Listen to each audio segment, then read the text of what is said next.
Welcome back sa ating YouTube channel mga kabasketball. Gilas Pilipinas tinambakan ang bansang Bahrain.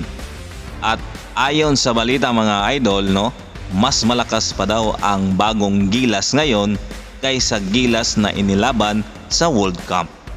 Yan ang ating pag-uusapan dito sa ating video.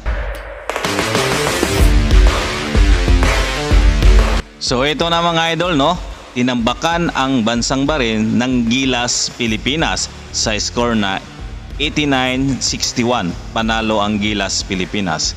So makikita natin dito sa laban nila mga idol, naggumamit ng triangle offense si Coach Tim Cone.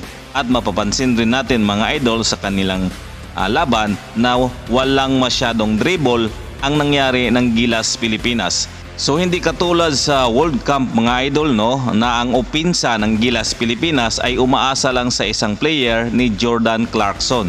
So makikita dito mga idol na talagang umiikot ang bola. So puro pasahan ang nangyari mga idol sa ginawa ng opinsa ni Coach Tim Cone. Hanggang malibre yung mga player at hindi pilit yung mga tira, kaya easy basket ang nangyari ng Gilas Pilipinas. At ang resulta ay naging tambak ang nagiging score ng Bahrain. Sa pangungunayan ni Justin Brownlee na kumamada ng 20 points, 10 rebounds, 10 assists and 3 steals.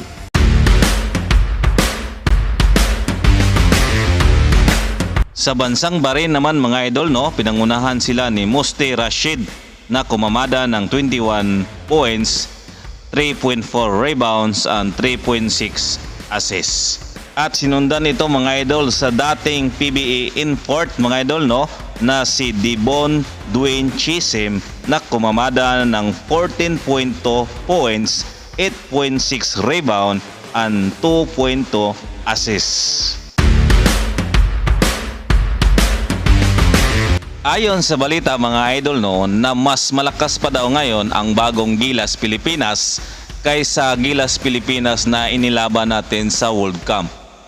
Kapag titingnan natin sa lineup mga idol, yung inilaban natin sa World Cup na Gilas Pilipinas ay mas talented po ang Gilas Pilipinas na inilaban sa World Cup.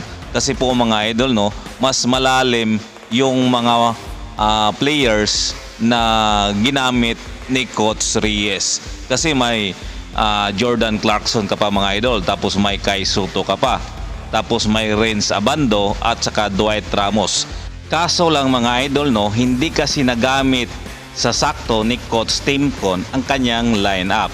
So may mga players na po na nag-iinit na, tapos bigla na lang pinaupo, pinapalitan. Katulad na lang kay Renz Abando mga idol, na nag-iinit na tapos bigla na lang pinalitan, pinaupo. So yun ang nangyari sa Gilas Pilipinas na lineup na inilaban natin sa World Cup. Pero hindi ko sinabi mga idol na mahina ang lineup natin ngayon na inilaban sa Asian Game. So mas malalim lang talaga ang lineup natin yung inilaban natin sa World Cup kasi may Jordan Clarkson po tayo.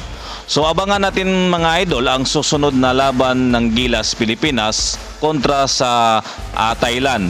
So bukas na ito mga idol, 11 AM Philippine time. So panoorin natin mga idol kung mananalo ba ang Gilas Pilipinas kontra sa Thailand.